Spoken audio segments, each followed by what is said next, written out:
Greetings and salutations. This is the Adjutant.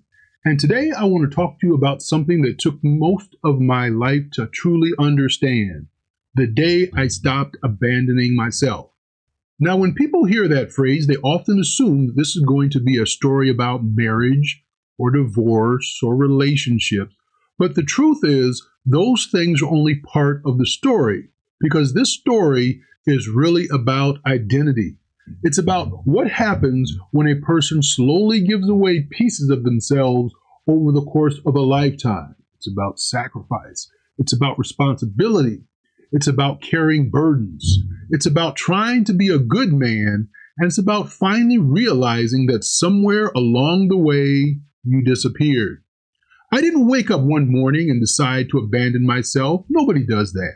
Self-abandonment doesn't happen in a single dramatic moment. It happens gradually, quietly, almost invisibly. One compromise at a time, one disappointment at a time, one sacrifice at a time, until one day you look around and realize you spent years taking care of everyone else except yourself. And that's what happened to me. Now, before I go any further, I want to say something very important. I don't see myself as a victim. I don't blame anyone for the choices that I made. Every decision I made was ultimately my responsibility. But maturity requires honesty, and honesty requires that we sometimes look back and acknowledge how we arrived where we are. Because if we don't understand the pattern, we are likely to repeat it. Now, when I look back over my life now, I can see something I couldn't see when I was younger. The roots of my self-abandonment started long before adulthood. They started in childhood.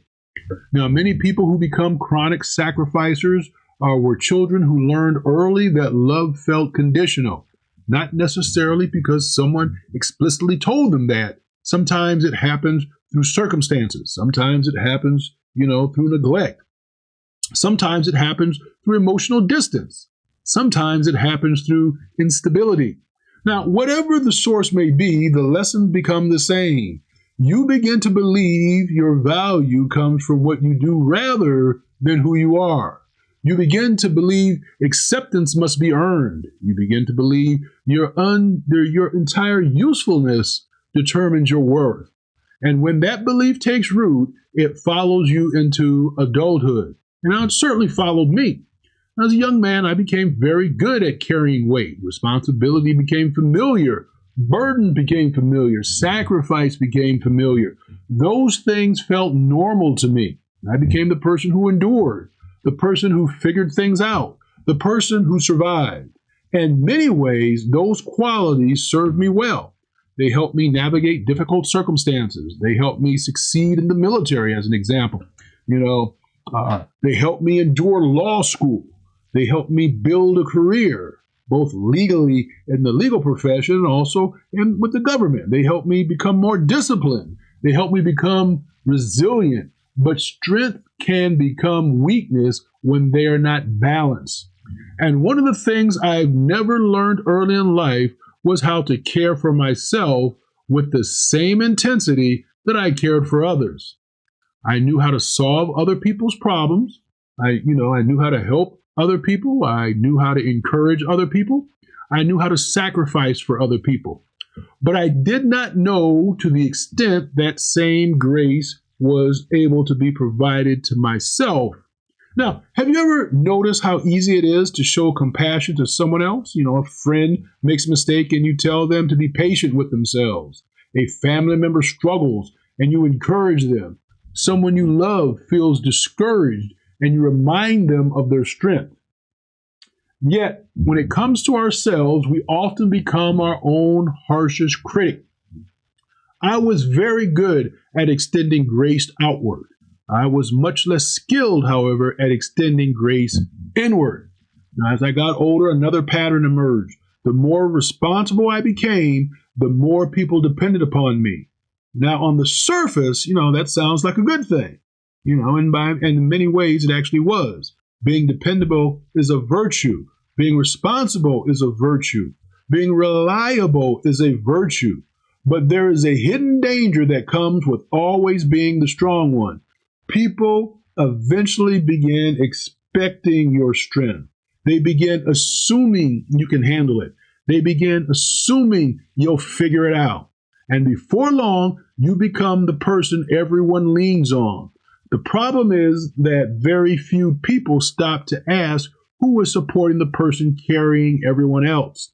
Now, some of you listening right now understand exactly what I'm talking about. You're the dependable one. You're the problem solver. You're the responsible one. You're the one who shows up. You're the one who keeps things moving. You're the one who everyone calls. But when you have a difficult day, who do you call? When you're struggling, who carries you? When you're exhausted, who notices? Those questions didn't occur to me when I was younger. I was too busy, kind of moving forward, too busy accomplishing goals, too busy building a life, too busy trying to become the man that I believed I was supposed to be. And for many years, that person or that approach actually appeared to be successful. Now, I achieved things. I built careers. I served my country. I became an Army officer. I became an attorney. I became a college professor. I raised children, and I overcame obstacles. Now, from the outside looking in, it appears as though everything was working. But one of the most important lessons I've learned in life is that external success and internal peace are not the same thing. You can achieve remarkable things while quietly, losing yourself. You can build successful life while neglecting your own emotional well-being. You can appear strong to everyone around you while carrying wounds that nobody can see. And I think that's especially true for many men. Men are often taught that strength means endurance. Strength means silence. Strength means carrying the burden. That strength means pushing through. Now, again, don't understand me. There is value in endurance. There is value in resilience. There is value in perseverance. But there is a difference between carrying responsibility and carrying everything. And many of us spend years trying to carry everything. Eventually, I noticed something about myself. Whenever I was alone, I often thrived. I found clarity. I found focus. I found direction. I grew. I advanced. I improved. But whenever I attached myself to the wrong people, emphasis wrong people, something different happened. I started shrinking. I started compromising. I started ignoring my instinct. I started explaining away things that I should have paid attention to. I started making excuses for behavior that violated my peace. And the reason I did that was simple. I wanted connection. Human beings are wired for connection. We want love. We want belonging. We want acceptance. We want companionship. Those desires are natural. The problem occurs when our desire for connection becomes stronger than our commitment to ourselves. That's where self-abandonment begins, okay? Not with dramatic decisions, with small ones, very small ones. The decision not to speak up, the decision to set boundaries, the decision not to express disappointment, the decision not to honor your intuition, the decision to tolerate something that disturbs your spirit. One small decision may not seem significant, but thousands of them over time can completely transform who you are, and not always for the better. I didn't understand that when I was younger. I thought that sacrifice automatically made me a good man. I thought, for example, that giving more automatically made me a better person. I thought caring more automatically made me stronger. What I eventually learned was that sacrifice without boundaries becomes self-destruction. And that's a lesson many people don't learn until much later in life. Now, looking back now, I can see that I spent many years proving my value through what I could provide, through what I could accomplish, through what I could do for others. What I didn't understand was that my value already existed. It wasn't something I had to earn. It wasn't something that I had to prove. It wasn't something that I had to negotiate. And that realization would eventually change everything. But before I reached that point, there were still lessons I had to learn. Hard lessons, painful lessons, lessons about people, lessons about disappointment, lessons about betrayal, lessons about identity, and perhaps most importantly, lessons about myself. And that's where this story really begins. Because eventually life has a way of forcing you to confront truths you spent years avoiding. Now, one of those truths for me was this.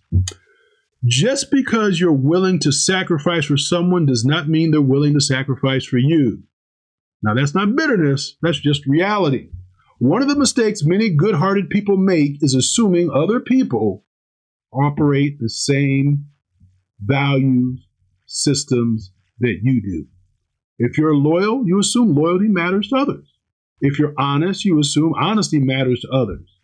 If you're sacrificial, you assume sacrifice matters to others.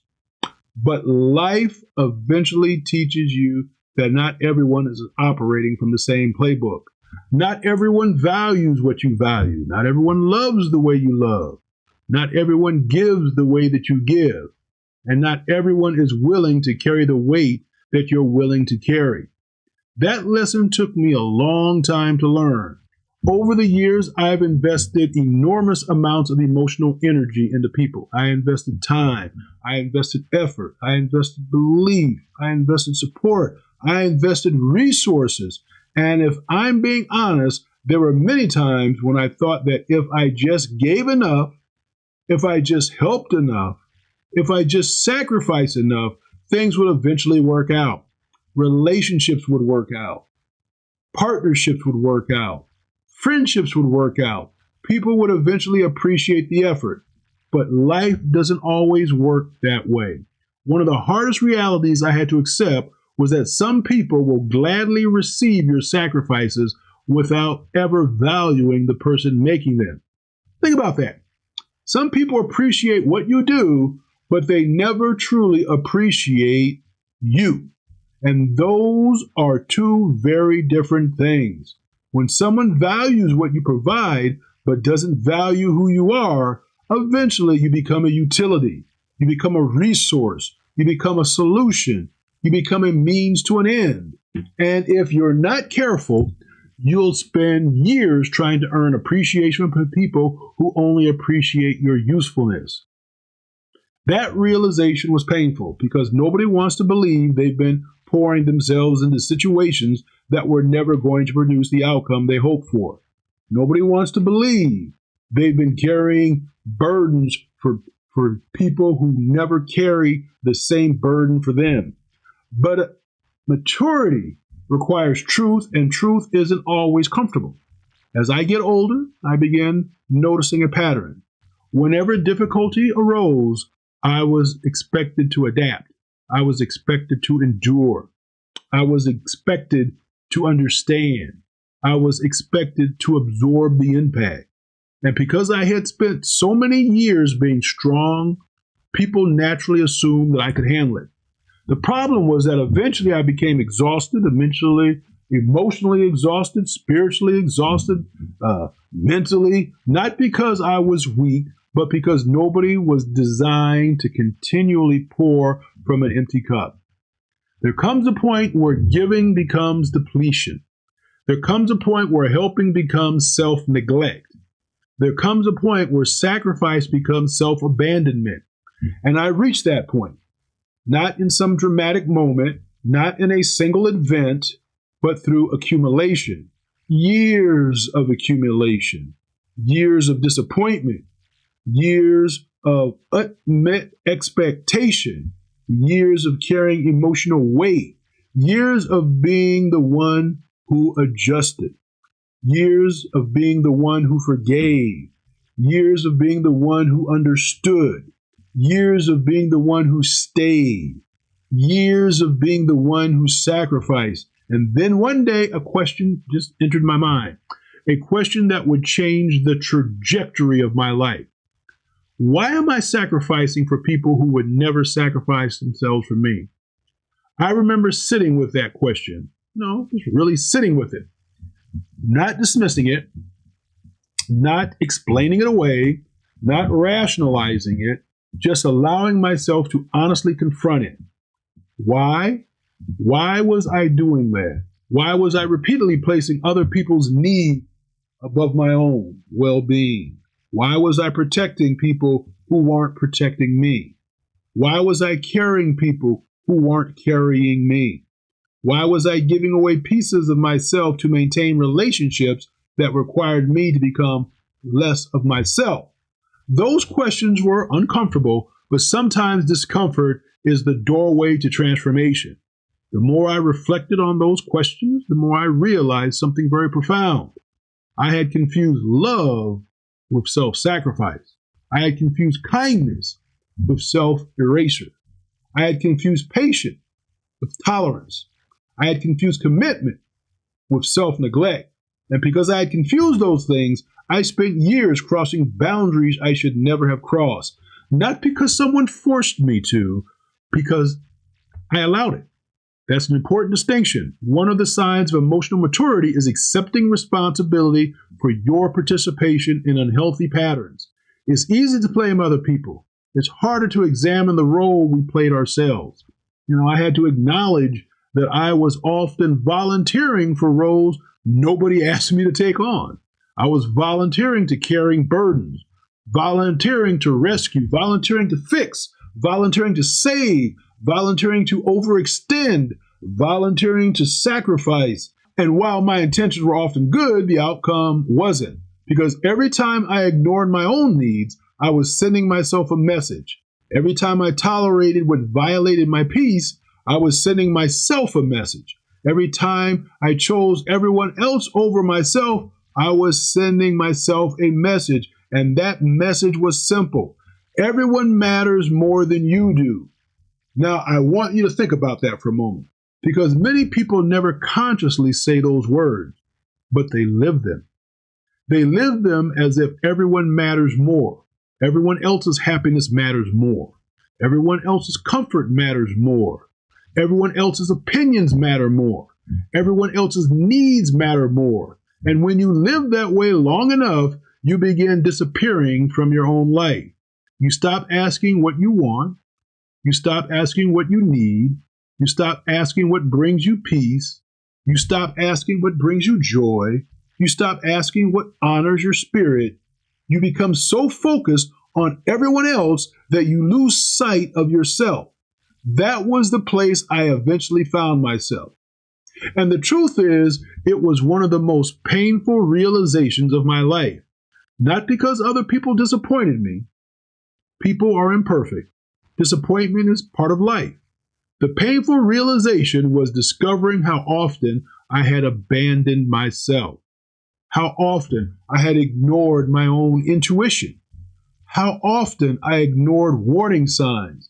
How often I tolerated things that disturbed my spirit. How often I accepted less than what I deserved. That realization forced me to confront a difficult truth. The person who had abandoned me the most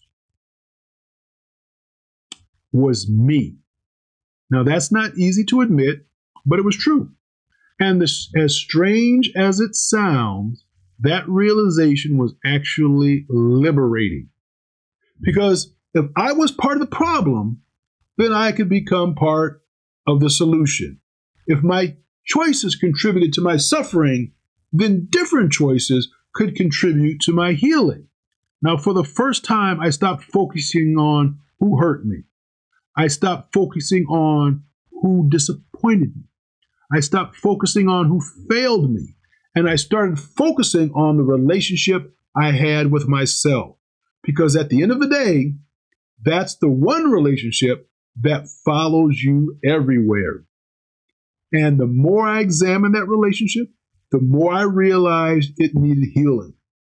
Real healing, not distraction, not avoidance, not achievement, not busyness. Healing. And that healing would require me to do something I had rarely done throughout my life. It would require me to choose myself, not selfishly, not arrogantly, not at the expense of others, but intentionally.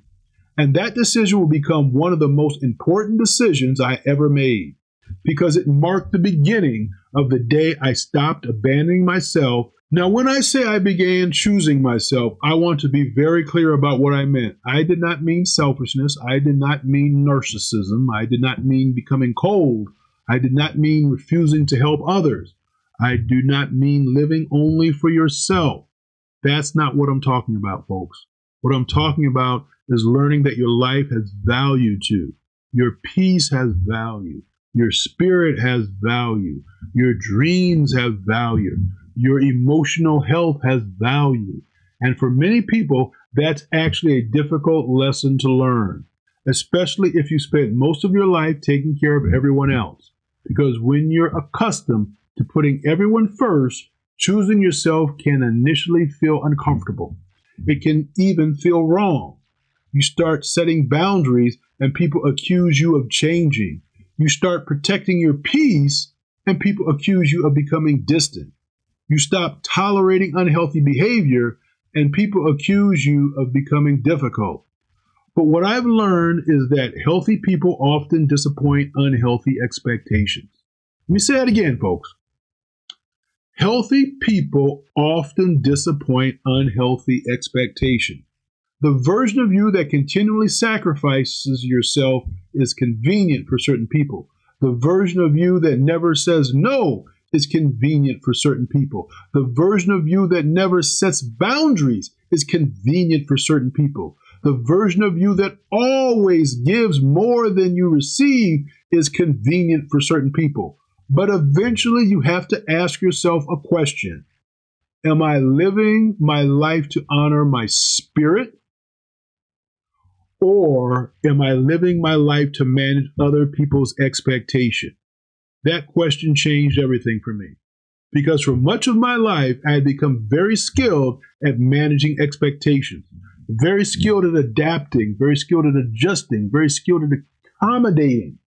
But I had to become disconnected from something, but I had become disconnected from something important, myself.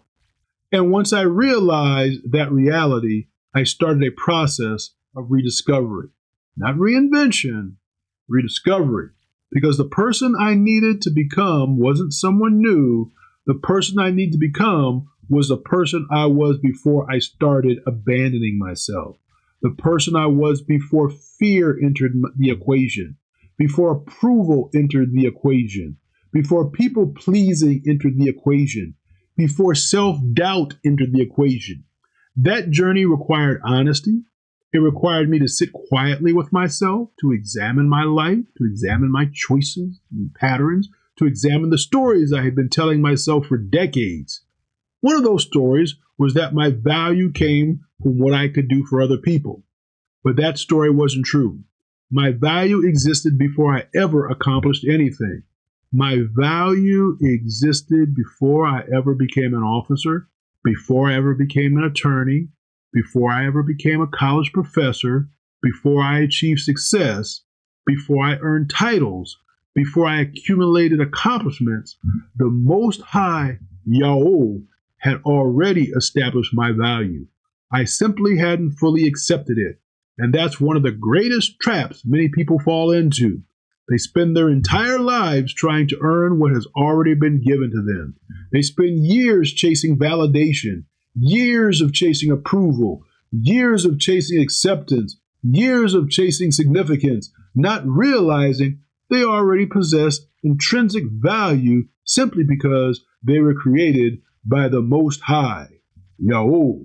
When that realization finally settles into your spirit, something changes. You stop performing for acceptance. You stop negotiating your identity. You stop shrinking yourself to make other people comfortable. You stop apologizing for being who you are.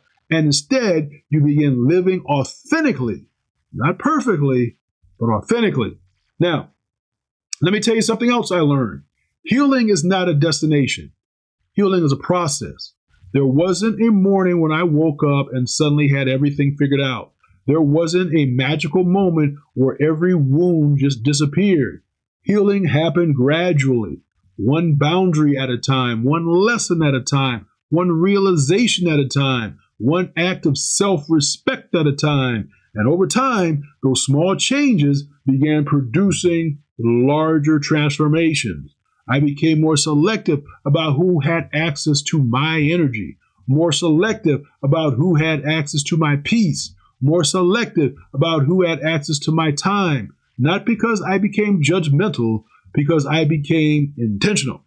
There's a difference. One of the greatest gifts you can give yourself is intentionality, the realization that your life is valuable, your time is valuable, your energy is valuable. And because they are valuable, they deserve stewardship. The same way you wouldn't leave the front door of your house open to strangers, you shouldn't leave the door of your spirit open to everyone either.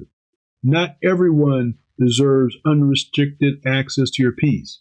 The Bible teaches us, be careful, do not throw your pearls before swine. I suggest you all do some research about that particular Bible passage. And for those of y'all who know what that passage is, go ahead and let us know in the comment. Not everyone deserves unrestricted access to your heart. Not everyone deserves access to your energy. That isn't cruelty, that's wisdom. And wisdom often comes through pain.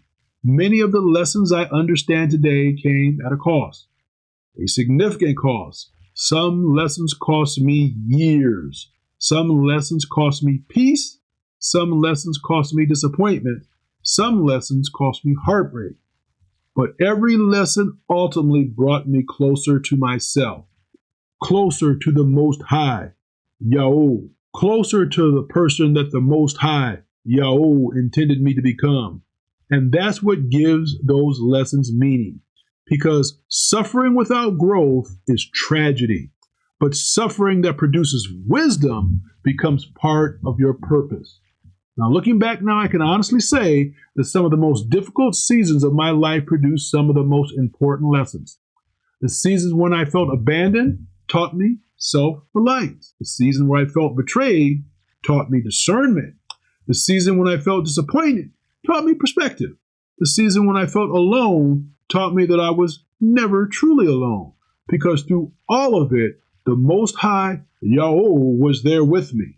Even when I didn't fully understand what he was doing, even when I questioned the process, even when I felt exhausted, even when I felt discouraged, he was there. And if there's one thing I want people to understand from this story, is that your strength does not come from other people. Your strength comes from the Spirit within you, the Spirit of the Most High placed inside of you, the Ruach HaKodesh, the Spirit that carried you through every difficult season you ever survived, the Spirit that kept you moving when you wanted to quit, the Spirit that sustained you when you thought you couldn't continue. That is where your strength comes from, the Ruach HaKodesh, not from titles, not from relationships, not from achievements, not from money, not from status, from the Spirit within. And once you understand that, you stop looking outside yourself for things that already exist within you. Now today, at this stage of my life, I have peace that I didn't have when I was younger. Not because my life is perfect, it isn't. Not because challenges disappeared, they haven't. Not because disappointment no longer exists, it does. The difference is that I no longer abandon myself in the process. I no longer sacrifice my identity to maintain acceptance. I no longer negotiate my worth. I no longer confuse self-respect with selfishness. I no longer believe that my value depends upon someone else's ability to recognize it. And that has been incredibly freeing, because freedom is not just external, freedom is internal. Freedom is the ability to be fully yourself. Freedom is the ability to honor your spirit. Freedom is the ability to live according to your values. freedom is the ability to stand confidently in who you are without needing permission from anyone else. And if I could sit across from the younger version of myself today, I know exactly what I would tell him. I would tell him to stop doubting himself. I would tell him to stop giving away pieces of himself in exchange for acceptance. I would tell him to trust his instinct. I would tell him to honor his spirit, the Ruach HaKodesh. I would tell him that his value was never in question. I would tell him that his strength was already within him. And most importantly, I would tell him this: believe in the spirit within you, the Ruach HaKodesh. Believe and have confidence in the power that you have internally that the Most High gave you, because that is where your strength comes from. Greater is he that is in thee than he that is in the world. Not sometimes, not occasionally, always. And if you're listening to me today, I want you to hear that message for yourself. You do not need to abandon yourself to be loved. You do not need to abandon yourself to belong. You do not need to abandon yourself to be accepted. You do not need to abandon yourself to be worthy. You do not need to abandon yourself to have value. The people who truly belong in your life will not require you to disappear. The people who truly love you will not require you to become someone else. And the life you were meant to live begins when you finally stop abandoning yourself. For me, that realization took decades, but it changed everything. Because the day I stopped abandoning myself was the day I finally started coming home to who I really was. And so there you have it. I hope this has been helpful, and I'll see you in the next one. I wish you all blessings and blessings. Shalom.